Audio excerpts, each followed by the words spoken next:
Jadi segala kesalahan kalau saling memaafkan itu diampuni oleh Allah Subhanahu wa taala, kecuali hutang. Jadi kalau antar panjenengan ini para jamaah ibu-ibu ada yang punya tanggungan, punya hutang, bukan berarti setelah halal bihalal kosong-kosong ya, kemudian tiba-tiba hutangnya lunas, enggak. Tanggungannya masih itu. Tanggungannya masih. Minal aidin wal faizin, maafkan lahir dan batin. Selamat para pemimpin, rakyatnya makmur terjamin. Alhamdulillah yang kami hormati jamaah Musalla Al-Muttaqin yang dirahmati oleh Allah Subhanahu wa taala. Di malam yang penuh dengan berkah ini kita semuanya dikumpulkan oleh Allah Subhanahu wa taala dalam suatu kegiatan yang insya Allah diridhoi oleh Allah Subhanahu wa taala. Kumpul-kumpul bukan sekedar kumpul, tapi kumpul dalam rangka halal bi halal. Setelah sebulan penuh kita melaksanakan ibadah puasa Ramadan dengan penuh semangat, kita tunaikan hak-hak Allah Subhanahu wa taala, kita kerjakan kewajiban-kewajiban kita terkait hamba, maka ibadah itu kita sempurnakan dengan kita berhalal bi halal. Para jamaah yang dirahmati oleh Allah Subhanahu wa taala, kurang lebih ada 2 poin besar yang ingin saya sampaikan pada malam hari ini. Yang pertama adalah tentang silaturrahim. Ini boleh 2, boleh silaturrahim, boleh silaturrahmi, monggo terserah ya. Dan yang kedua adalah tentang bagaimana kita bertetangga sesuai dengan ketentuan dan ajaran agama yang kita akui kebenarannya, yaitu agama Islam. Terkait silaturahim, ada beberapa hadis yang menunjukkan keutamaan dari silaturahim itu sendiri. Yang pertama adalah hadis yang disabdakan oleh baginda Rasulullah Shallallahu Alaihi Wasallam. Suatu ketika beliau ini pernah bersabda, bunyinya seperti ini: at'imit ta'am wa afshis salam wasil arham wa kum bil laili wan nasu niyam tadkhulil jannata bisalam. Jadi ada beberapa perkara yang disebutkan oleh baginda Rasulullah Shallallahu Alaihi Wasallam dalam hadis ini. Beliau memerintahkan yang pertama adalah at'imit ta'am, bersedekahlah kita dengan makanan. Alhamdulillah, ini makanan yang hadir di sini ini ada berapa macam ini? Mulai buah-buahan pun macamnya banyak di sini. Walaupun saya belum sempat mencicipi, kecuali hanya sesuwir dari jeruk yang dihidangkan. Tapi alhamdulillah insya Allah nanti setelah ceramah gitu. Apalagi makanan banyak. Ini perintah Rasulullah Shallallahu Alaihi Wasallam memberikan makanan. Yang kedua, wa afshis salam, tebarkanlah salam. Dalam agama kita, agama Islam, kita diperintahkan untuk menyebarkan salam. Ketemu orang di jalan, ketika masuk rumah, ketika masuk kantor.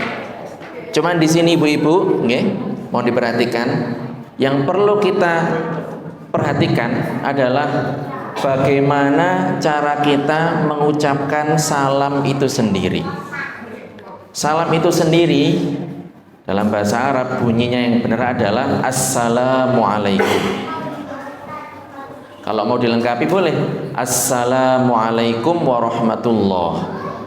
Kalau mau ditambah lagi juga boleh assalamualaikum warahmatullahi wabarakatuh.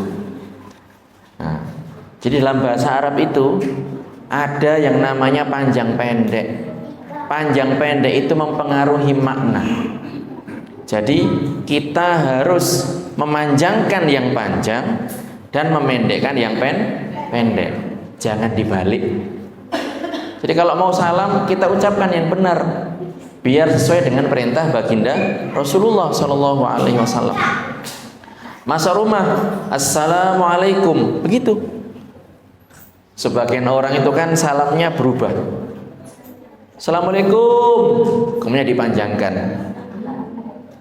Bahkan sebagian lagi itu diringkesnya. Lamlekum katanya. Apalagi kalau bahasa ngechat begitu, lainnya hilang. Padahal kalau kita tahu bahasa Inggris, ini artinya lain, ini berbahaya ini. Jadi jangan disingkat, kita tulis yang benar, kita ucapkan dengan ucapan yang benar. Assalamualaikum atau assalamualaikum warahmatullah, assalamualaikum warahmatullahi wabarakatuh. Yang jalan memberi salam kepada yang sedang istirahat, ya. Orang satu memberi salam kepada orang banyak, yang kecil memberi salam kepada yang besar. Monggo kita tebarkan salam, karena salam itu sendiri adalah doa, yang artinya adalah semoga keselamatan selalu menyertai Anda sekalian. Warahmatullahi, dan juga rahmat Allah, wabarakatuh, dan juga barokah dari Allah Subhanahu wa ta'ala. Jadi harus kita baca dengan benar. Itu yang kedua. Yang ketiga, wasilil arham, sambunglah rohim atau rohmi. Nah, pertanyaannya sekarang, rohim itu siapa? Apakah semua orang yang kita kenal itu disebut dengan rohim? Tidak. Apakah semua tetangga kita itu rohim? Belum tentu, tergantung.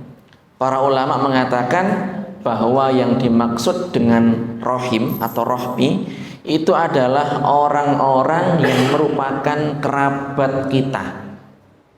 Kerabat itu bahasa Indonesia diambil dari bahasa Arab, dari kata korobah, yang artinya adalah dekat. Orang-orang yang punya peranakan dekat dengan kita. Siapa? Bapak ibu kita, saudara saudari kandung seayah seibu kita, ya. Saudara saudari ayah dan ibu kita, paman bibi, anak-anak mereka itu adalah rohim kita, kerabat kita. Mereka inilah yang Allah Subhanahu wa ta'ala memerintahkan kepada kita, yang Rasulullah Shallallahu Alaihi Wasallam memerintahkan kita untuk disambung. Pertanyaannya, bagaimana cara menyambungnya? Cara menyambungnya adalah dengan mengunjungi, dengan saling berkunjung. Fi ayyamil afrah wa ayyamil ahzan, pada hari-hari bahagia dan juga hari-hari sedih. Hari-hari bahagia bagaimana ya? Seperti sekarang ini, momen Idul Fitri, momen kalau ada yang menikah, momen kalau ada yang punya hajatan, syukuran dan seterusnya. Itu hari-hari bahagia. Hari-hari sedih bagaimana? Kalau ada yang meninggal, kita datang takziah. Kalau ada yang sakit, kita jenguk, kita besuk, kita bawakan sekeranjang buah dan seterusnya. Itu caranya. Jadi dengan mengunjungi dan dengan memberikan bantuan, kalau kita memang bisa bantu. Diutamakan secara fisik, datang ke rumahnya atau kumpul. Sekarang ini kan ada kan reuni Bani Fulan, nggih, seperti itu. Itu adalah dalam rangka melaksanakan perintah Rasulullah Shallallahu Alaihi Wasallam. Enak. Jadi nggak usah kesini, tapi sudah kumpul satu titik bergiliran. Tahun ini di Probolinggo, tahun depan di Pasuruan, tahun depannya lagi balik lagi ke timur ke Lumajang dan seterusnya. Jadi itu yang dimaksud dengan silaturahim. Dan Rasulullah Shallallahu Alaihi Wasallam menegaskan bahwa ketika seseorang itu diputus oleh kerabatnya, disakiti, dizolimi, ya, tidak disapa dan seterusnya, maka tidak seharusnya dia membalas dengan perbuatan yang sama, tetapi harus disambung. Karena itulah yang dimaksud dengan menyambung. Menyambung itu kan berarti putus kemudian disambung, itu namanya menyambung. Kalau sudah sambung ya berarti itu menjaga hubungan lebih baik. Berdasarkan sabda Rasulullah sallallahu alaihi wasallam, laisal wasilu bil mukafi. Jadi bukan dikatakan menyambung kalau memang hubungannya sudah baik. Walakinnal wasilul ladzi idza quti'at rahimuhu wasalaha. Jadi yang dimaksud dengan menyambung itu adalah ketika ada kerabat kita memutus tali silaturahim dengan kita, nggak pernah datang, diundang juga nggak datang, kita sakit juga nggak dijenguk, keluarga kita ada yang meninggal juga nggak pernah takziah, kita butuh pertolongan juga nggak pernah bantu. Kemudian ketika giliran orang itu, kerabat itu, kemudian kita memperlakukan hal yang sama. Bukan seperti itu, tetapi harus disambung. Walakinnal wasilu ladzi idza quti'at rahimuhu wasalaha. Jadi yang dimaksud dengan menyambung itu adalah ketika kita diputus kekerabatan kita, kita menyambung kembali. Dan silaturahim ini para jamaah yang dirahmati oleh Allah Subhanahu wa taala, keutamaannya banyak. Paling tidak ada 3 berdasarkan sabda baginda Rasulullah sallallahu alaihi wasallam, man sarrahu an yamuddallahu fi umurihi. Di barang siapa senang umurnya itu dipanjangkan oleh Allah Subhanahu wa taala, menginginkan umurnya dipanjangkan oleh Allah Subhanahu wa taala, wa yuwassa alaihi rizqahu, rizkinya dilapangkan, diluaskan oleh Allah Subhanahu wa taala, wa yadfa'a anhu maitatassu falyasil rahimah, dan dijauhkan dari mati su'ul khotimah, maka hendaknya dia menyambung silaturahim. Jadi ada berapa tadi? Ada 3. Ada 3 manfaat dari silaturahim. Yang pertama adalah umur kita dipanjangkan oleh Allah Subhanahu wa taala. Loh, ini bagaimana Ustadz? Bukannya umur itu sudah ditentukan oleh Allah Subhanahu wa taala. Para ulama mengatakan, jadi yang dimaksud dengan umurnya dipanjangkan oleh Allah Subhanahu wa taala adalah diberikan keberkahan umur. Atau para ulama juga mengatakan yang dimaksud dengan dipanjangkan oleh Allah adalah bahwa setelah kematiannya kebaikannya masih disebut. Ya Allah, Bapak dulu itu seperti ini dan seperti itu, Pak Haji Fulan ini suka seperti ini dan seperti itu, Bu Hajah Fulanah ini kalau hari-hari Ramadan itu selalu kirim takjil, takjilnya istimewa, dan seterusnya. Jadi itu yang dimaksudkan dengan dipanjangkan umur. Yang kedua, rizkinya dilapangkan oleh Allah Subhanahu wa taala, digampangkan cari rizkinya, dimudahkan mata pencahariannya untuk mendapatkan rezeki yang halal. Dan yang ketiga adalah dihindarkan dari mati su'ul khotimah, mati dalam kondisi jelek. Jadi ini adalah manfaat dari kita menyambung silaturahim. Itu para jamaah poin yang pertama terkait silaturahim. Yang kedua tentang bagaimana kita bertetangga. Jadi tetangga-tetangga kita ini bagaimana kita bergaul dengan mereka. Akan saya sebutkan satu hadis. Rasulullah Shallallahu alaihi wasallam pernah suatu ketika beliau bersabda, haqqat mahabbati alal mutahabbina fiyya wa haqqat mahabbati alal mutanasihina fiyya wa haqqat mahabbati alal mutazawirina fiyya wa haqqat al-mahabbati 'alal mutabadzilina fiyya. Jadi kecintaan oleh Allah Subhanahu wa taala, ada 4 golongan yang mereka ini berhak mendapatkan cinta dari Allah Subhanahu wa taala, diberikan rahmat, diberikan pertolongan dan seterusnya oleh Allah Subhanahu wa taala. Yang pertama adalah orang-orang yang saling mencintai karena Allah Subhanahu wa taala. Jadi kalau di bulan Ramadan kita saling menghantarkan makanan, saling bertukar takjil, ini adalah bentuk kecintaan kita karena Allah Subhanahu wa taala. Karena Allah memerintahkan itu. Karena Allah melalui Rasulnya ya memerintahkan kita untuk bersedekah, terutama di bulan Ramadan. Kemudian yang kedua adalah untuk orang-orang yang saling memberikan nasihat karena Allah Subhanahu wa taala. Yang ketiga adalah untuk golongan yang saling berkunjung. Jadi kita di sini alhamdulillah kondisinya enak ya, rumah juga berdekatan ya. Itu yang dibiasakan di Indonesia, saling berkunjung ke rumah-rumah tetangga. Kita saling minta maaf dan seterusnya. Ternyata itu ada hadisnya. Kemudian juga saling memberi karena Allah Subhanahu wa taala. Mereka ini adalah golongan orang-orang yang berhak mendapatkan cinta dari Allah Subhanahu wa taala. Namun para jamaah, yang perlu kita perhatikan adalah ketika dikatakan cinta Allah, itu bukan seperti cintanya seorang suami kepada istri. Bukan seperti cintanya ibu kepada anaknya. Bukan cintanya sepasang kekasih dengan pasangannya, bukan. Kalau cinta kita ini kan pergolakan hati. Tapi kalau cintanya Allah bukan seperti itu. Karena Allah Subhanahu wa taala tidak serupa dengan makhluknya. Para ulama menyebutkan ketika dikatakan Allah murka, Allah cinta, bukan berarti seperti manusia, bukan. Karena Allah itu laisa kamitslihi syai' wa huwas samiul basir. Allah tidak serupa dengan suatu apapun. Allah tidak butuh dengan apapun.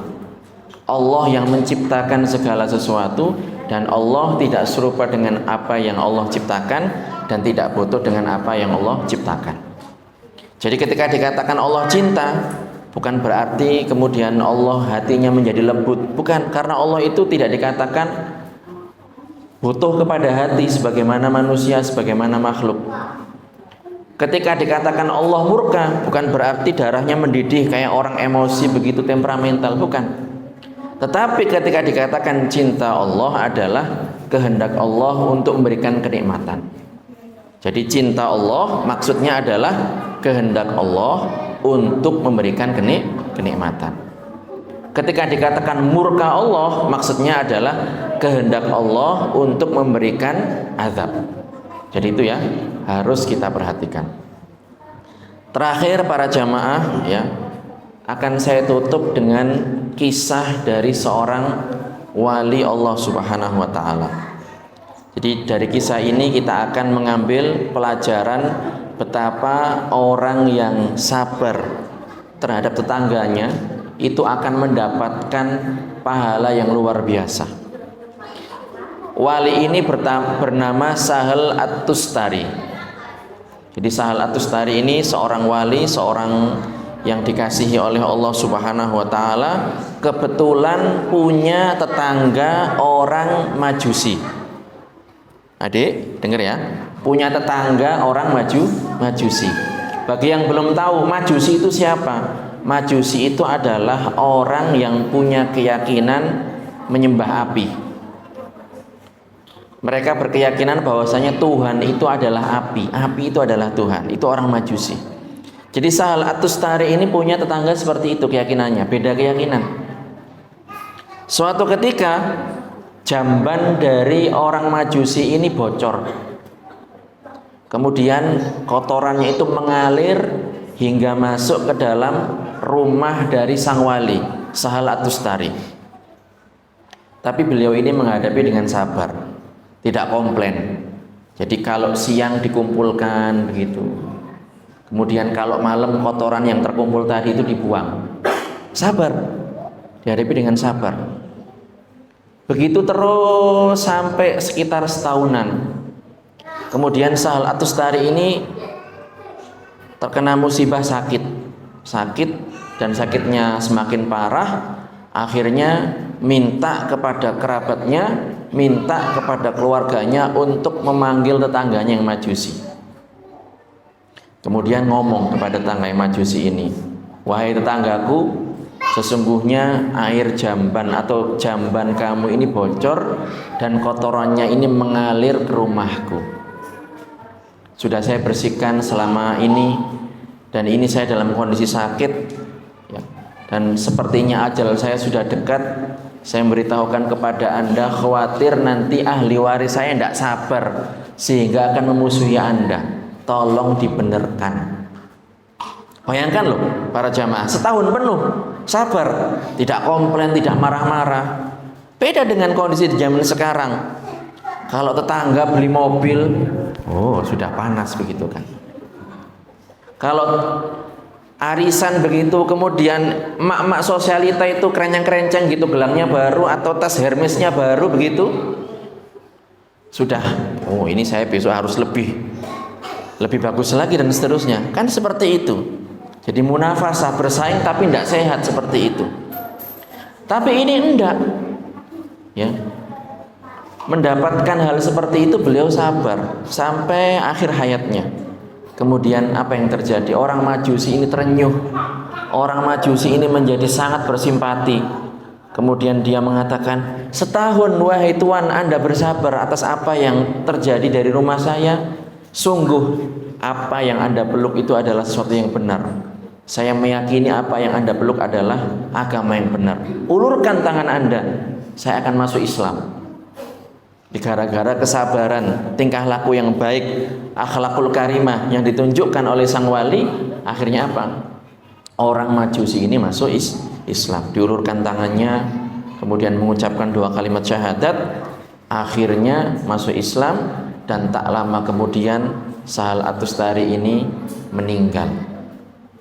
Oleh karenanya para jamaah dirahmati oleh Allah Subhanahu wa taala, marilah ya di momen yang penuh berkah ini kita saling memaafkan.